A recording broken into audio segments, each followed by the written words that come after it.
ছোটবেলায় ভাবতাম বড় হলে হয়তো জীবনটা সুন্দর হয়ে যাবে, কিন্তু বড় হয়ে বুঝতে পারলাম ছোটবেলার থেকে সুন্দর আর কিচ্ছু হয় না।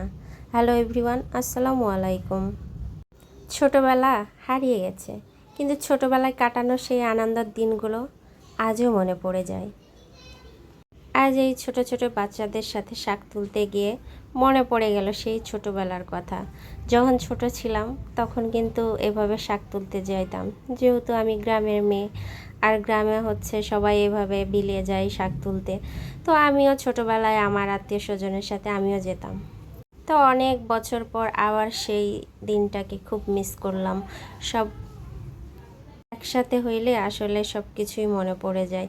তো এই ছোট ছোট বাচ্চাদের জন্য সব কিছুই মনে পড়ে গেল। তো এই যে শাক তুলে নিয়ে এসে আমি রান্না শুরু করে দিয়েছি। এদিকে লাউ দিয়ে মাছ রান্না করছি, আর এদিকে হচ্ছে শাকটা সুন্দর করে বেছে ধুয়ে নিয়েছি। এখন এটা শাকটা ভাজি করব। তো শাক ভাজির জন্য কাঁচা মরিচ, পেঁয়াজ এগুলো দিয়ে দিয়েছি, তার সঙ্গে একটু হলুদ। আর হলুদ দেওয়ার পরে আমি চিকন চিকন করে কিন্তু আলু কেটে রেখেছিলাম, আর সেটাই হচ্ছে দিয়ে দিলাম। কারণ সবাই বলে এই শাকটা নাকি এমনি রান্না করলে, মানে কোনো কিছু না দিয়ে রান্না করলে তিতা লাগে, কিন্তু আলু দিয়ে রান্না করলে আমি দেখেছি একটুও তিতা লাগে না। আর আলু দিয়ে এই শাকটা এভাবে রান্না করলে এত মজা হয়, এত মজা হয় যা বলার মতো না। যারা শাক খায় না তারাও কিন্তু এভাবে রান্না করলে খুব মজা এবং তৃপ্তি সহকারে তারা খাবে।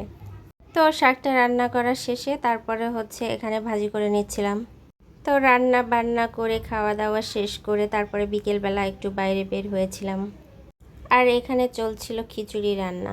আসলে আমাদের এলাকায় হচ্ছে প্রতি সপ্তাহে মেয়েদের হচ্ছে মাহফিল হয়, আর সেই মাহফিলে বিভিন্ন রকম তাবারুক দেওয়া হয়।